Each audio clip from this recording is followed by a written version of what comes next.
So, Ryan, set people's understanding of timeline in mind. I mean, you started episode 8 while episode 7 was very much still in production. I did, yeah. They were still shooting, actually, here in London. They were still shooting episode 7. And so, I was thinking about that today, because obviously Colin is doing the same thing while we were in production with episode 8. He was starting to think about 9. And I know it was kind of strange, like, because one of the first things I did was went up to San Francisco and spent about 6 weeks kind of figuring out the story, and I would go in a few times a week and sit down with these guys and with the story group and just hash it through, and we would watch dailies that were coming in from 7. And at that point, it was just a script and kind of the dailies that we were seeing. And I was thinking about that. I think it was probably really healthy that in thinking about where the story goes next, it was entirely just based on our reactions to it, as opposed to based on the phenomenon that it would become or the cultural reaction to it. It was just a very personal, what do we connect with with these characters, and where did they go next, which I think was a good thing. Yeah, you were coming to understand who our new leads, or new heroes and villains were. You were coming to understand who Rey, Finn, Poe, and Kylo were, just as they were actually still coming together. Yeah, it really was it was a unique experience. So, when it came to, you came aboard, and this is just a tip for any future filmmakers, a real smart way to get your foot in the door at Lucasfilm, if you ever have a meeting with us, is to bring homemade ice cream. Our very first story meeting with Ryan, he surprises us all by bringing us ice cream, which is like, you realize we're going to expect this. Man? Yeah, we're going to expect this from now on. No, but what you did, which I thought was really great, is we began sort of a film camp, so to speak.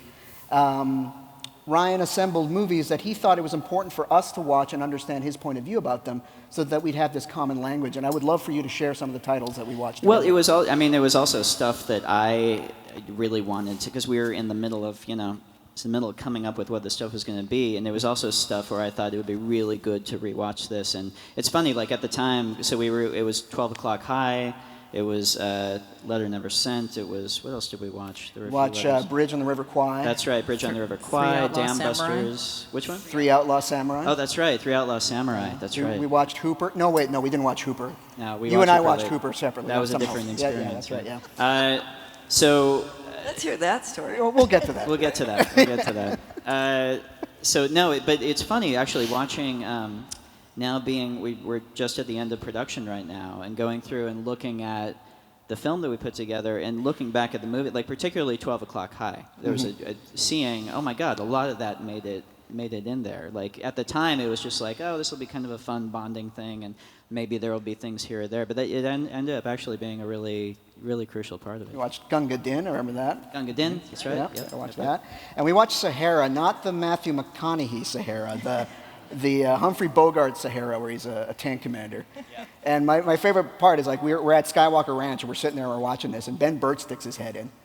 And his first question is, who's watching Sahara? And then it made him love us. Yeah, even totally. More than It's like anyone who'll dig up Sahara and watch it in a theater, it's got to be good people. So when we announced that episode 8 was in production, we had a little video that we showed of you basically recreating the scene between Mark and Daisy at Skellig. So can you talk about that?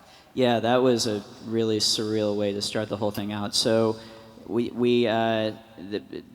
it was when we started coming up with, I started coming up with the story, I realized that I wanted to, I didn't even really think about it, the notion that we were going to end up breaking kind of a long-standing Star Wars tradition, and for the first time, this movie is going to start right where the last one left off, because it was like, I don't want to skip ahead.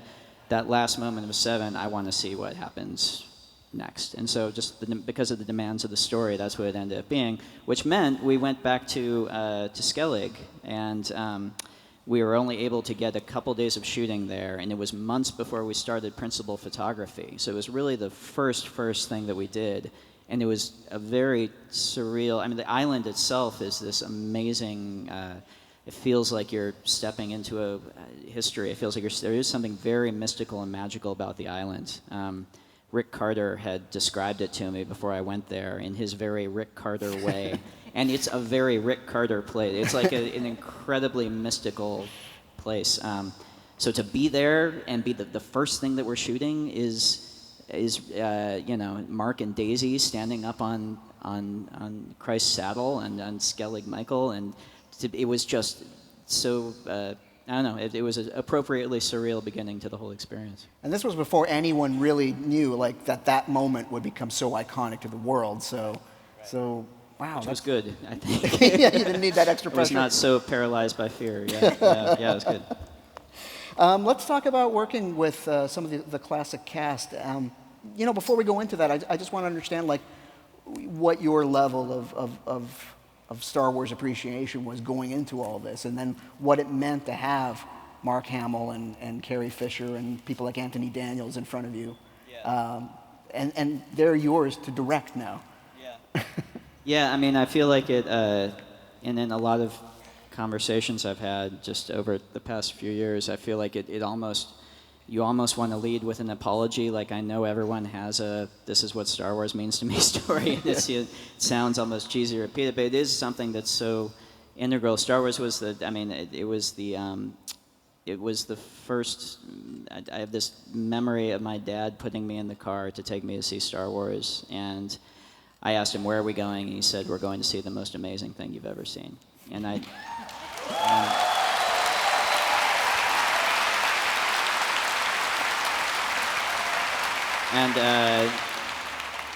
and he was right. And that combined with, and it's funny, as much as the movies were something that I really reacted to, I think even bigger, and that's why it's fun, like walking the floor and like seeing the toys. And I don't know, I feel like because back when the movies came out, it wasn't like we had them on our iPads. Like it was, you had to put your name in the waiting list at the video store, and then you got the VHS, and then you and your friends watched it for 24 hours straight. It was like you didn't actually get to see the movie much. So what you had were those toys, and I think even more than the experience of the film, the fact that the first stories we were telling in our heads as kids were in that universe with those toys. I think that's why, and I'm sure, I think several people have said when I walked on have the same experience of walking on the Falcon set for the first time, and unexpectedly kind of really getting choked up out of nowhere. And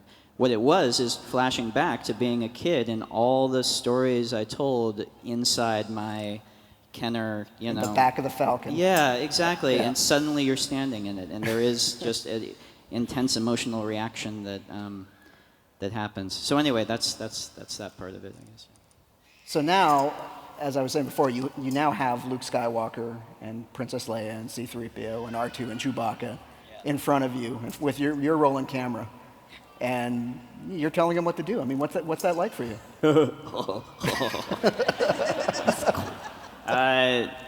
Well, it was a very, I mean, it was an incredible experience on many different levels. Ultimately, though, in order to, and this was one of the things that the whole process was kind of about, you come into it with those feelings of deep nostalgia, but then you realize your responsibility ultimately is to get beyond that very quickly and to ultimately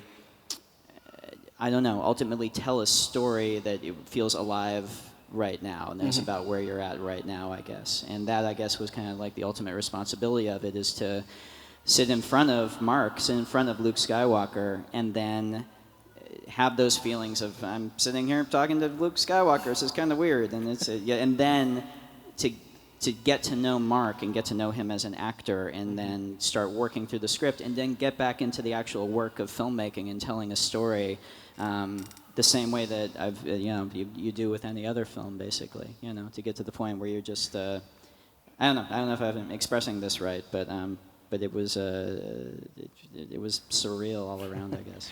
And now wonderful. The new cast, you've got Daisy and John are back, Oscar's back. They've all Adam's back. They've all had their first, oh my goodness, I'm in Star Wars experience with the last film. Yeah. So how did you find them coming into this movie?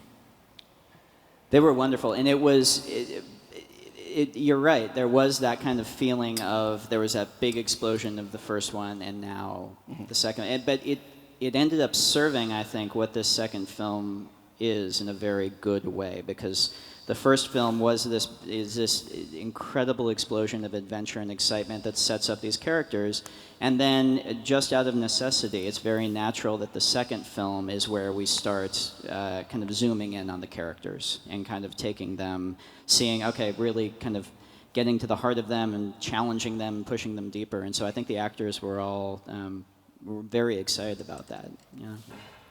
So you are one of, I think you are the first director who had a public presence on social media before we announced that you were our director. Is that what I had? Yeah, that's an additional bullet point under IMDb trivia for anyone who's editing that. So what was that like? Because you were so accessible. The world, to be honest, the world knew before we were even able to formally announce that you were directing Episode 8. So you must have got a lot of traffic coming your way, asking to confirm or to talk about it online. Yeah, it's been, I mean, I've been on, I mean, I love being on the internet. I love being, like, I've always loved social media. Even with, like, my first film that I did, Brick, which was before Twitter. It was, thank you. It was way back before this Twitter existed. It was, but I created, like, a message board on my website for people to come and talk about it. I've always really just loved being out there, and I guess I was a little nervous in terms of what something on this scale would do. Would I still be able to enjoy it the way I have before? And so far, it's been wonderful. So far, it's still been, you know, the same sort of thing of just engagement with people, and, you know, so I don't know. So far, so good. It just feels kind of very continuous. Do we have any people here who follow Rian on Twitter or Instagram or anything? I apologize. I apologize. Well, speaking of Instagram, you've been very generous in sharing some photos from the set that you yourself took during the making of this movie. Yeah. So we have some here. I don't know. We could show them up and see if there's any stories to tell. You see that there? Oh, these are our fantastic background crowd who are in the film. It's funny, you realize as you do these films how important the background players are, and you realize how deeply embedded they are from the original films in your head, some of the background, and you start paying more and more attention to them as you're directing. And we had a really great crowd that really took to it and gave a great performance in the background of the scenes. It's funny, with black and white, this looks like you're making a period picture, dear. There's a lot of it, and there's some shots of, I don't know if they're in here, but like Gary, our cameraman, when he kind of has a 70s fro a little bit, and when he's behind that camera, like on a dolly in like a, you know, Resistance hall, in a ship hallway, you look at the shot and you're just like, oh, that could be from the 70s. It's pretty cool. Let's take a look at another photo here. Yeah, that's... Oh, yeah.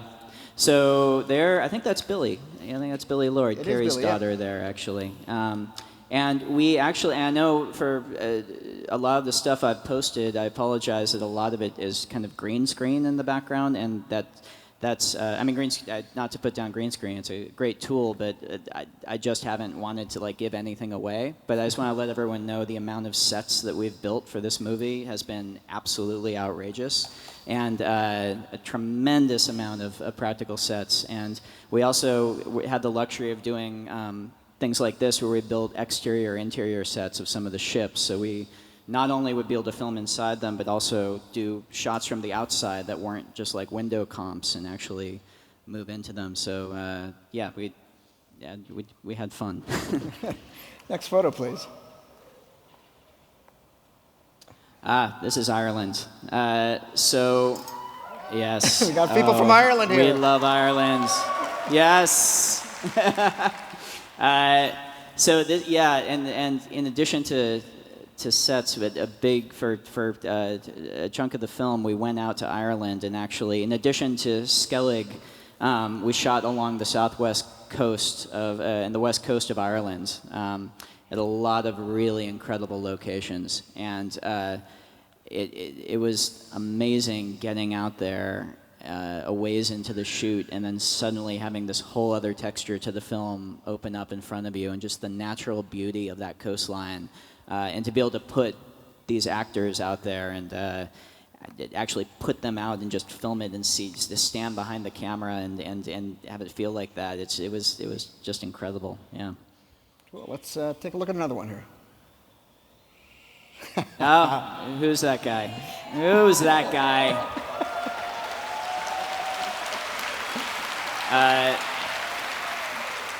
Was very lucky to have the man in the cowboy hat come out to visit several times and spend some time on set. And you just immediately feel calm and at peace when Dave Filoni is standing back behind you. You feel like everything's going to be okay.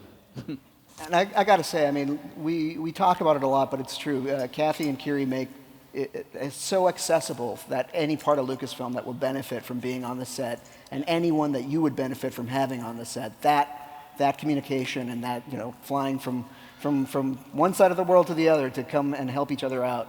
That's a reality of making Star Wars movies now. Well, and it was nice. Like even the time that I talked about when I was in San Francisco coming up with the story, Gareth was there, and they were coming up with Rogue at the same time. And it would be like right down the hall. They were working on Rogue, and you'd come down and just say hi and take a look at the whiteboard and talk through stuff. And then Dave was doing Rebels in the same. It was right there in the Presidio, and it had this kind of campus-like feel that I don't know. It was pretty cool. Cool. Next photo. Aha, yes. Showed these helmets, man. These helmets are bigger than you think. Like, you see pictures of them, you see them on screen, and then you see them in real life, and you're like, really? Oh my God. They're like, they're massive. And also, anytime we were shooting a scene with these guys in helmets, I would start playing Daft Punk is playing at my house on my phone really loud. I think it got annoying for everyone. Let's see, do we have any more? Ah, yes. Aha, yes. This is actually, so this is my assistant, Leo, who we stuck in a TIE Fighter outfit, and I had a lot of fun directing him ruthlessly. But it was I don't know.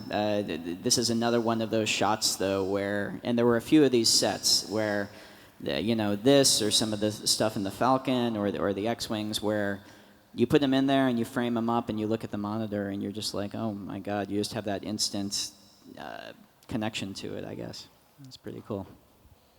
Let's see if we have any more. No, we don't. All right. Oh my goodness. Oh, yes, we do. Sorry. Yeah. So I guess, this is probably, it's not the best kept secret in the world, but the production name for Star Wars Episode 8, who here knows it?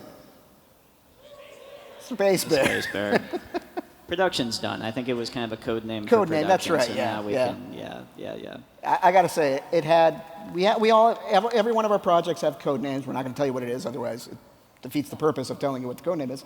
But you knew Episode 7 was Avco. Everything else coming forward has additional ones, but I gotta say, completely biased, but Space Bear is the best one.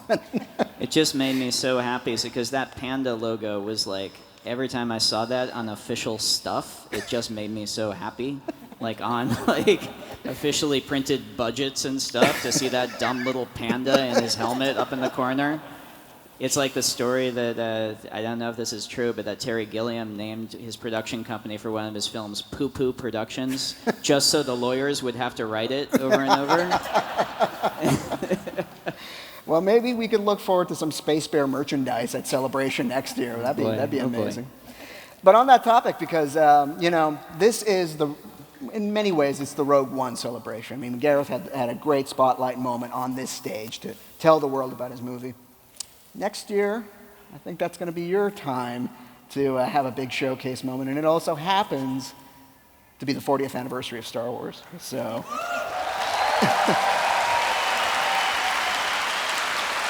so what I'm saying is, well, you're going to be in Orlando, aren't you? I think I'll be there. Yeah. Okay.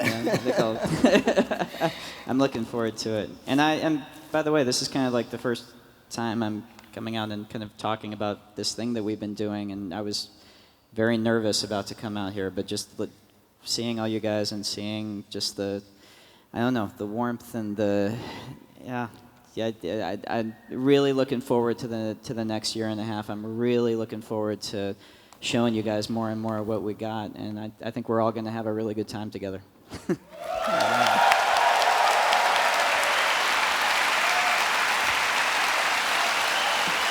Would anyone be interested? Any fans of FN 2187?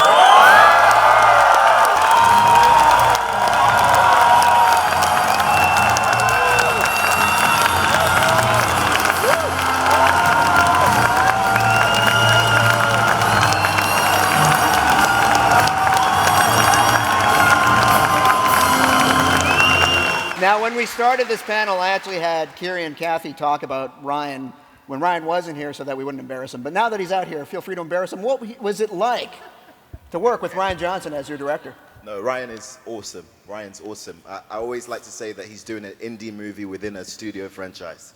The characters have been pushed in a new direction in a very, very cool way. And we're having fun. We're having really, really good fun. This is true. Yep. Any spoilers? Well, actually, let me face that one right here. No, you want to find out some spoilers. I'm not going to do that, but I do want to address something here without spoilers for people who are deeply concerned about Finn, because when we left him, he was in a coma. So can you assure us you actually walk around and talk and move and do something in episode 8, or? Yeah. Finn's okay. That's what I'm just trying to get. We did at some point joke that it would be great to just have him be in a coma for the whole movie. You just keep cutting back to him. And it's just like his eyelids flutter slightly. He mutters something. But the story is very, very interesting. And I've done this before. So it's very, very interesting to just keep it kind of like secret for now. Oh, absolutely, absolutely. But in terms of the process, the production, I mean, how did this shoot compare to The Force Awakens? Because The Force Awakens was your first exposure to being a Star Wars fan on a Star Wars set. Yeah. Did any of that kind of I mean, who settle down remembers for my Han Solo action figure that I had from episode 7? Yeah. Remember that? Guys, there's more signatures on it. This just gets better as a Star Wars fan. I get to come into work, I enjoy my time with new members of cast, and obviously Ryan's great with a new energy and a new take on a real story, and it feels like Star Wars, but then at the same time we have a new director to lead us in an interesting path. So it's really, really fun. I'm having fun. So how much has your life changed now that you are Finn, a star of Star Wars? I mean, I just got back from Tesco's, so and no, seriously, and no one bothered me. But it's been fun. It's strange to see all these figures still. It's something that I haven't taken in. Oh man, you're playing Han Solo, man. Damn.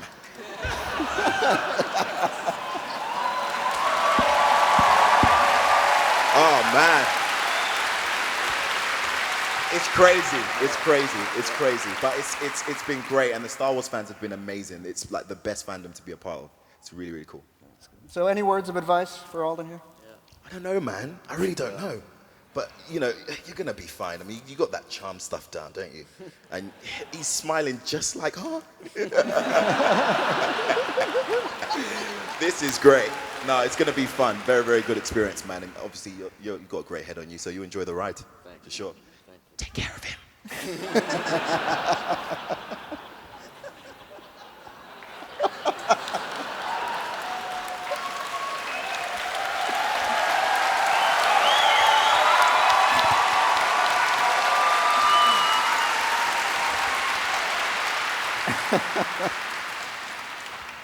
Oh man, one person that I met briefly on my stay here, because I've been here for a while, and we could talk about it briefly because I really enjoyed meeting her, was Kelly Marie Tran, and this is her first big movie, and it's a big Star Wars movie, and the two of you have worked with her. If you could talk about working with her. I am so excited for you guys to meet Kelly. This is and there's in good time, and I think I don't know. I don't want to say too much also because I want her to be able to come out and present herself properly down the line. But she's really something special, man. She is really something special. She's got a lot of great energy. Yeah. and a great addition to our Star Wars family. This is a family that keeps growing. Look, I mean, we've got the prequel trilogy represented here with Rian and John, and we've got the new standalone programs represented here with Chris, Phil, and Alden, and it just feels like we need to represent the classic trilogy here, don't we? We need to really fill out this family portrait. So, without further ado, please welcome Mark Hamill and Carrie Fisher.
You know, it's moving in a way, because you can tell you're a part of people's childhoods, and it's like this palpable exuberance. I mean, sometimes I just get lightheaded with it. I have to think of something else, or I just faint dead away. Seriously. I know you do. But really, thank you so much. I can't tell you. You come through the line, and I'm really tired, but it's something that just gives me a charge like I can't explain, and I'm so grateful for it.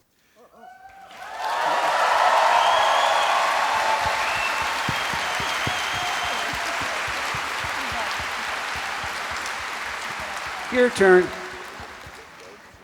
What he said, higher voice. No, he ain't heavy. He's my brother, and it is like it's like family.